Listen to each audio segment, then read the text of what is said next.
उनके लिए एक प्रेरणा भी आप हैं। तो जोरदार तालियों के साथ आमंत्रित करता हूँ संध्या पाठक जी।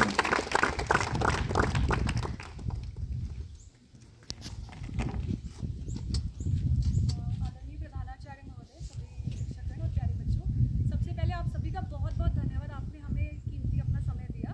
और मैं वन विभाग से हूँ। ये जो क्षेत्र आपका है ये मेरे ही अंडर आता है, तो इससे संबंधित सारी चीज़ों की देखरेख मैं करती हूँ। तो हम आज आपसे मूलतः फॉरेस्ट फायर पे आपका सहयोग मांगने के लिए आए। देखिए, फॉरेस्ट फायर की जो गोष्ठियाँ हैं वो हर साल हम लोग फरवरी माह से शुरू करते हैं, लेकिन पिछले साल की आग आप सभी ने देखी है ना। तो उसके बाद हमने निश्चय किया कि इस साल हम ये कार्य जो है वो बहुत पहले से ही शुरू कर देंगे। तो हम लोगों ने नवंबर से ही अपनी गोष्ठियाँ शुरू कर दी, लोगों का सहयोग मांगना शुरू कर दिया। उसका सबसे बड़ा कारण ये है कि हमारे पास 4 हाथ है, हम 4 आदमी रख सकते हैं और बहुत बड़े क्षेत्र हमारे पास होते हैं।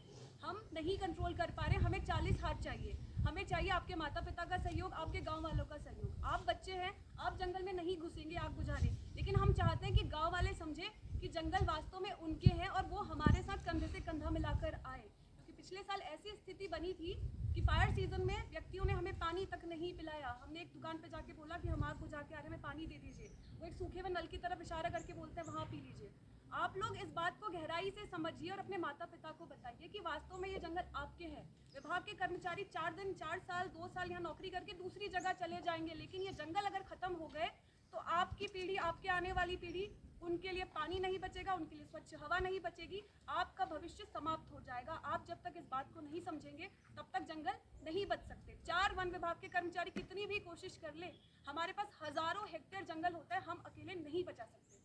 तो उसका पहला सबसे बचाने का जो काम है वो हम प्रिवेंशन के तौर पे कर रहे हैं। देखिए, फायर लगने की 3 मूल चीज़ें होती है जिससे आग लगती है। 3 प्रॉपर्टीज़ रहती है जिनकी प्रेजेंस में आग लग सकती है। पहला होता है हीट, अग्नि, माचिस। लेकिन माचिस हम किस पे डालेंगे? फ्यूल पे, ठीक है। और तीसरी होती है ऑक्सीजन। ऑक्सीजन, फ्यूल और हीट, इन तीनों में से अगर एक भी फैक्टर अलग कर दिया जाए तो आग नहीं लगेगी, ठीक है। आपके जंगल में फ्यूल क्या है? दुनिया भर का पिरूल है, सूखे पत्ते हैं, ठीक है। तो फ्यूल आप लोग पूरी तरह से नहीं हटा सकते। हालांकि फायर सीजन से पहले हम लोग कंट्रोल बर्निंग, यानी आग लगा के फ्यूल को क्या करते हैं? हटा देते हैं। पहले से महिलाएं जंगल जाती थी, पिरूल लेके आती थी, फ्यूल हट जाता था, आग कम लगती थी। लेकिन अभी क्या हो गया है कि पशुपालन कम हो गया, जंगल पे लोग नहीं जा रहे, तो फिरूल नहीं हट रहा है, पत्ता इकट्ठा रहता है। तो फ्यूल तो बहुत सारा है, फ्यूल हम नहीं हटा सकते पूरी तरह से। दूसरा फैक्टर क्या बताया मैंने? ऑक्सीजन। ऑक्सीजन एटमॉस्फेयर में क्या है? अबंडेंस में है, नहीं हटा सकते, है ना। 16% चाहिए होती है ऑक्सीजन, 21% के आसपास रहती है। तो हम लोग ऑक्सीजन को भी हटा नहीं सकते हैं, तो वो फैक्टर हम हटा नहीं सकते। तीसरा फैक्टर क्या है? हीट। आप उसको रोक सकते हो। क्या आपको लगता है जंगल में बैठा हुआ एक बंदर, तेंदुआ, भालू जंगल में बैठ के आग लगा रहा है? क्या एक भालू पत्थर रगड़ रगड़ के आग लगा रहा है? क्या आपके जंगल इतने सूखे हैं कि बांस की पत्तियां रगड़ दी आग लग रहा है? बिल्कुल नहीं। ये चीज प्लेन्स में होती है कि पत्ते सूखे, पेड़ रगड़ रहे हैं तो गलती से आग लग गई, लेकिन पहाड़ में आग अपने आप नहीं लगती। 100% कॉजेज में आग कौन लगाता है? इंसान। कौन लगाता है? और वो कौन होते हैं? जो जंगलों के आसपास के गांव में रहते हैं। वो अपने खेतों में क्या करते हैं? आड़ा जलाते हैं, पत्ते जलाते हैं और उसे छोड़ देते हैं, और आग क्या होती है? जंगल की तरफ चली जाती है। या फिर बीड़ी पियेंगे और उसे फेंक देंगे, या फिर जानबूझ के लगाएंगे। तो जानबूझ के जो आग लगाई जाती है उसको कहते हैं आर्सन, और वो बहुत बड़ा क्राइम है। वन विभाग में भी आप पे धारा लगेगी और पुलिस भी आपके ऊपर धारा लगाएगा आर्सनी की। तो इस तरीके की चीजें आपको कठिन शब्दों में, कठोर शब्दों में अपने घर वालों को समझानी है। क्यों समझानी है? क्योंकि आपके घर वाले आज से 60 साल बाद इस दुनिया से चले जाएंगे, लेकिन आपको आगे के शायद 60-70 साल काटने। आपके पास अगर हवा नहीं रहेगी, पानी नहीं रहेगा, तो आप मुश्किल से 20-30 साल के बाद उस दुनिया में रहने लायक स्थिति में नहीं बचेंगे, क्योंकि दुनिया रहने लायक नहीं बचने वाली है। दिल्ली का एयर क्वालिटी इंडेक्स 500 से ऊपर जा चुका है। ये मानव के रहने लायक स्थिति बिल्कुल नहीं है।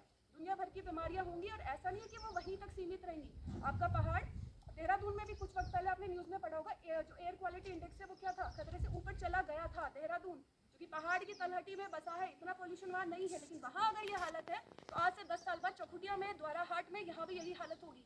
क्या आप स्कूल में आके पढ़ लिख के डॉक्टर, पायलट बनने के बाद ऐसी दुनिया में रह सकते हैं जो आग का गोला बन चुकी है, जहाँ आप और ऐसी पढ़ाई का?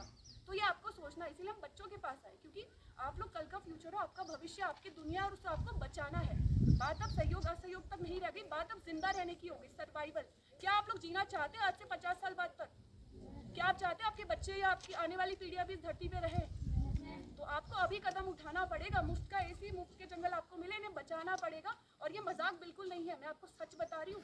स्थिति ऐसी होगी कि दुनिया में सिर्फ गर्मी ही गर्मी होगी। जब जंगल जलते हैं ना बच्चों, तो आपको पता है कि जो ऑर्गेनिक मटेरियल है, कोई भी ऑर्गेनिज्म है, वो किससे बनता है? हाइड्रोकार्बन से बनता है, उसमें कार्बन रहता है। अगर कार्बन पेड़ों में स्टोर्ड है तो वो सेफ है, वो पर्यावरण को क्षति नहीं पहुंचा रहा। वही कार्बन जलने के बाद जब CO2 के फॉर्म में या फिर मेथेन या फिर अदर हाइड्रोकार्बन के फॉर्म में एटमॉस्फेयर में रिलीज होता है, तो एटमॉस्फेरिक जो कार्बन होता है वो ग्रीन हाउस इफेक्ट पैदा करता है। आप सभी जानते हैं ग्रीन हाउस प्रभाव क्या होता है, सभी पढ़ के आए होंगे, है ना?